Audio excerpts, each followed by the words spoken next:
रुकावटें आती है ज़िंदगी में ये कौन नहीं जानता। रुकावटें आती है ज़िंदगी में ये कौन नहीं जानता। मंजिल वही पाता है, मंजिल वही पाता है जो कभी ज़िंदगी में हार नहीं मानता। नमस्कार, मेरा नाम तुलसी और मैं आप सभी का स्वागत करती हूँ अपने इस प्यारे से यूट्यूब चैनल में। आई होप आप सबको मेरी ये वीडियोस पसंद आ रही होंगी। आई होप आपको इस वीडियो से कुछ सीखने को मिलेगा जो मैं आज बनाऊंगी। और जो मैं आज स्टोरी आपको सुनाने जा रही हूँ वो स्टोरी मैंने कहीं सुनी थी और मुझे लगा कि मुझे आपको भी शेयर करना चाहिए इस स्टोरी को, क्योंकि इस स्टोरी से बहुत ज़्यादा मुझे मोटिवेशन मिला था। और मुझे लगता है कि ये सारी प्रॉब्लम्स जो है वो हर किसी की लाइफ में कहीं ना कहीं उनको फेस करनी पड़ती है, इसीलिए मैं आपको ये आज स्टोरी सुनाना चाहती हूँ। तो चलिए स्टार्ट करते हैं आज की स्टोरी। एक बार की बात है, एक भक्त था जो भगवान की बहुत ज़्यादा पूजा करता था और बट उसके लाइफ में बहुत सारी प्रॉब्लम्स चल रही थी, यानी कि वो बहुत सारी प्रॉब्लम्स को फेस कर रहा था। यानी उसके घर में पैसा की बहुत ज़्यादा कमी थी, बरकत नहीं हुआ करती थी बिल्कुल भी नहीं, और जितना पैसा कमाता था वो सब ख़त्म हो जाता था और उस पर बहुत सारा कर्जा था और उसके घर में बहुत सारे लोग बीमार रहते थे, उसकी पत्नी, उसके बच्चे, वो खुद भी बीमार रहता था। तो वो भगवान से बोलता था, भगवान से पूछता था, मतलब भगवान को बहुत मानता था। तो बोलता था कि भगवान, मतलब मैं तो तुम्हारी इतनी पूजा करता हूँ लेकिन फिर भी मेरे घर में इतनी तंगी क्यों है, मेरे घर में सब लोग बीमार क्यों रहते हैं, मैं क्यों बीमार रहता हूँ। ऐसा तो कहा जाता है कि भगवान की जो पूजा करता है उसके घर में कभी पैसों की तंगी नहीं होती है, कभी भी वो बीमार नहीं होता है, उसके घर में कभी भी दुख का आना होता ही नहीं है। तो लोगों से जब वो ये बात बोलता था तो लोग कहते थे कि कभी ना कभी तुझे इसका फल मिलेगा। मतलब होता ही है कि हमारे आसपास लोग हमें मोटिवेट भी करते हैं, कुछ लोग डिमोटिवेट भी करते हैं। ऐसा मतलब मेरी लाइफ में पर्सनली भी हुआ है, तो इसलिए मैं आपसे ये स्टोरी शेयर कर रही हूँ। तो हुआ क्या कि लोग बोलने लगे कि इसका फल तुम्हें अवश्य मिलेगा, तुम भगवान की पूजा करो और अवश्य ही आपको इसका फल मिलेगा।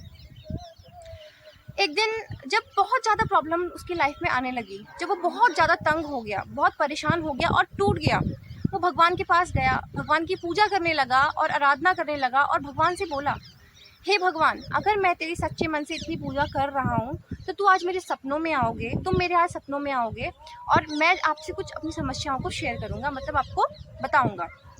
बल्कि आप सभी कुछ जानते हो फिर भी मैं आपको सब कुछ बताऊंगा। अगर मैं आपका सच्चा भक्त हूँ, अगर मैंने कभी भी आपकी सच्चे मन से भक्ति करी है तो आप मेरे सपने में अवश्य आओगे।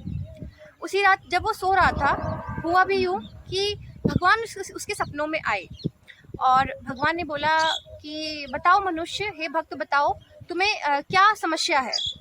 तो उसने अपनी समस्याओं का पिटारा खोल दिया। उसने बोला, भगवान आप तो जानते हैं भगवान कि मेरी जो परिवार है, मेरी जो ज़िंदगी है, मेरी जो लाइफ है, इस पर इतनी सारी प्रॉब्लम्स चल रही हैं शुरू से ही, और मैं इतनी मेहनत भी करता हूँ फिर भी मतलब मेरे को इतनी प्रॉब्लम्स क्यों फेस करनी पड़ती है। और उसने अपनी सारी करके एक ना एक मतलब एक करके सारी समस्याएं बता दी। जब उसने अपनी सारी समस्याएं बताई तो भगवान ने बोला कि ये समस्याएं ये सभी की ज़िंदगी में आती, सभी की लाइफ में आती हैं और हर किसी को उसको फेस करना पड़ता है। तो उसने बोला कि भगवान, मैं तो आपकी बहुत पूजा करता हूँ, मैं तो आपका सबसे बड़ा भक्त हूँ, तो आप मेरी समस्याओं को समाधान करो ना। तो भगवान ने कहा कि हे भक्त, ठीक है, मैं आपको एक सुझाव देता हूँ, एक मार्ग देता हूँ, मैं आपकी समस्याओं का निवारण करूँगा। तो ये सामने से तुम्हें एक बरगद का पेड़ दिख रहे हो बड़ा सा, तुम्हें अपनी सारी समस्याएं लिखकर एक पोटली में बांध कर वहाँ टांग के आना है। तो उसने बोला, जो भक्त था वो बहुत खुश हो गया, उसके अंदर मतलब एक तरीके से उत्साह भर गया उसके अंदर कि मेरी सारी समस्याएं खत्म हो जाएगी। मतलब वो बहुत ज़्यादा एक्साइटेड हो गया, ओवर एक्साइटेड जिसे हम लोग बोलते हैं, वो बहुत खुश हो गया कि अब तो मेरी लाइफ जो है वो बहुत अच्छी हो जाएगी और मेरी सारी समस्याएं क्या हो जाएंगी, ख़त्म हो जाएंगी। बट भगवान ने कहा कि मेरी एक शर्त है, अगर तुम वहाँ पे अपनी समस्याओं की पोटली बांट के आओगे तो वहाँ तुम्हें बहुत सारी पोटली मिलेंगी, तुम्हें उस पोटली में उस एक ना एक पोटली को वहाँ से उठा के अपने पास लेके आना पड़ेगा, घर में अवश्य लाना पड़ेगा, तभी तुम्हारी समस्याएं जो है वो मैं पूरी करूँगा, जो भी समस्याएं हैं वो उनको मैं सॉल्व करूँगा पूरा। तो उसने बोला ठीक है, देखा जाएगा उस टाइम पे। तो अगले दिन वो गया उस बरगद के पेड़ के वहाँ पे, उसने अपनी सारी समस्याएं जो थी वो एक पर्चे में लिख के पोटली में बांध दी और वहाँ पे टांगने लगा। जैसे वो घर को आ रहा था तो उसे याद आया कि भगवान ने तो उसे बोला था कि जितनी भी समस्याएं, मतलब जब तू बात के आएगा वहाँ पे तो वहाँ से एक ना एक पोटली उठा के लेके आना। वो वापस उस पेड़ के वहाँ पे गया, उसने देखा कि सबसे छोटी पोटली कौन सी है। तो जब उसने ये देखा, जब वो ढूंढने लगा तो उसको एक छोटी सी पोटली मिली। उसने वो पोटली को उठाया, और जैसे उसने पोटली को उठाया तो उसके मन में एक विचार आया, कहीं इसमें इस पोटली में ये तो नहीं लिखा कि इसमें कोई गंभीर बीमारी होगी और जो गंभीर बीमारी होगी वो मुझे लग जाएगी। उसने वो उसको सोचते ही इस चीज़ को अपनी पोटली, छोटी सी जो पोटली थी उसको नीचे रख दिया। फिर वो उसने दूसरी छोटी पोटली ढूंढी और उसको उठाया। उसने कहा, जब उसने उठाया उसको तो उसके मन में विचार आया कि कहीं से पोटली में ये तो नहीं लिखा होगा कि मेरी किसी अपने की मृत्यु हो जाएगी। फिर उसने उस पोटली को नीचे रख दिया। फिर उसने तीसरी पोटली देखी और छोटी सी पोटली फिर दोबारा से उठाई। उसने देखा कि कहीं इसमें ये तो नहीं लिखा होगा कि मेरे किसी परिवार को बहुत गहरा सदमा लगेगा कि बहुत ज़्यादा बीमारी होगी। तो उसने उस पोटली को दोबारा नीचे रख दिया। फिर वो सोचने लगा और फिर भगवान से बोला, बहुत ज़्यादा तंग हो गया जब इस पोटली के खेल से। तो उसने भगवान को फिर याद किया, कहा, हे भगवान, मुझे माफ़ कर दो भगवान, मैं कौन सी पोटली उठाऊँ, मुझे कुछ समझ में नहीं आ रहा। उसने फिर से जो उसने खुद की पोटली थी वो उठाई। उसने कहा, इससे अच्छा तो ये है कि मेरे मन में इतने विचार हैं, इससे अच्छा तो ये है कि मैं अपनी ही पोटली को उठा लेता हूँ और उसी समस्याओं को मैं पूरा करूँगा। तो भगवान ने उसको दर्शन दिए। भगवान बोले, हे मनुष्य, मैं तुझे यही समझाना चाहता था कि हर इंसान की लाइफ में, हर किसी की ज़िंदगी में कई सारी समस्याओं का सामना कर रहा है। हर कोई इंसान अपनी ज़िंदगी में बहुत सारी समस्याओं का क्या कर रहा है, सामना कर रहा है। और इससे कुछ सीख रहा है और उससे लाइफ में आगे बढ़ रहा है। तो मैं भी ये चाहता हूँ कि तुम अपनी ज़िंदगी में, भगवान ने बोला ऐसा भक्त से कि मैं चाहता हूँ कि तुम भी अपनी ज़िंदगी में आगे बढ़ो, इन समस्याओं का सामना करो और कभी ना कभी तुम इन समस्याओं का अगर सामना करते हो तो तुम्हें अवश्य एक अच्छा फल मिलेगा।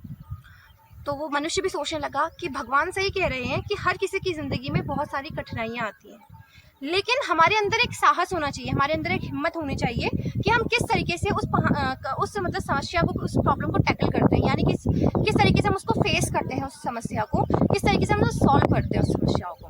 तो यही ये कहानी थी और बहुत अच्छी मुझे कहानी लगी, क्योंकि ये हमारी लाइफ में भी बहुत सारी चीज़ें चलती रहती हैं, बहुत प्रॉब्लम्स आती हैं, बहुत सारे लोग डिमोटिवेट भी करते हैं, कुछ लोग मोटिवेट भी करते हैं। तो हमें उन पे ध्यान देने की ज़रूरत नहीं है, हमें अपनी समस्याओं को पूरा चाहिए, जो भी समस्याएं आ रही है उनको सॉल्व करना चाहिए, उसका समाधान ढूंढना चाहिए। तो इसी में मैं एक बात बोलना चाहूँगी, हरिवंश राय बच्चन जी की कुछ लाइनें हैं जिनको मैं बोलना चाहूँगी कि कोशिश करने वालों की कभी हार नहीं होती, लहरों से डरकर नौका पार नहीं होती, नन्ही चींटी जब दाना लेकर चलती है, चलती दीवारों पर 100 बार फिसलती है, मन का विश्वास रगों में साहस भरता है, चढ़कर गिरना गिरकर चढ़ना नहीं अखरता है, आखिर उसकी मेहनत बेकार नहीं होती, कोशिश करने वालों की कभी हार नहीं होती। बाय बाय गाइस, धन्यवाद, आपने मेरी स्टोरी सुनी। आई थिंक आप मोटिवेट होगे और मैं तो बहुत मोटिवेट हुई थी, इसलिए मैंने आपको ये स्टोरी सुनाई है। अगर आपको मेरी स्टोरी पसंद आई होगी और अगर आप चाहते हो कि मैं ऐसी स्टोरी और सुनाऊँ तो प्लीज़ मुझे कमेंट कीजिएगा और मेरी वीडियो को लाइक कीजिएगा, साथ ही साथ अपने दोस्तों को भी शेयर कीजिएगा और सब्सक्राइब भी कीजिएगा मेरे चैनल को और साथ ही साथ बेल आइकन को प्रेस भी कीजिएगा ताकि मैं जितने भी नई वीडियोज़ डालूँ उसकी नोटिफिकेशन आपके चैनल पर आ जाए। तो बाय गाइस, कल मिलते हैं एक नए ब्लॉग के साथ।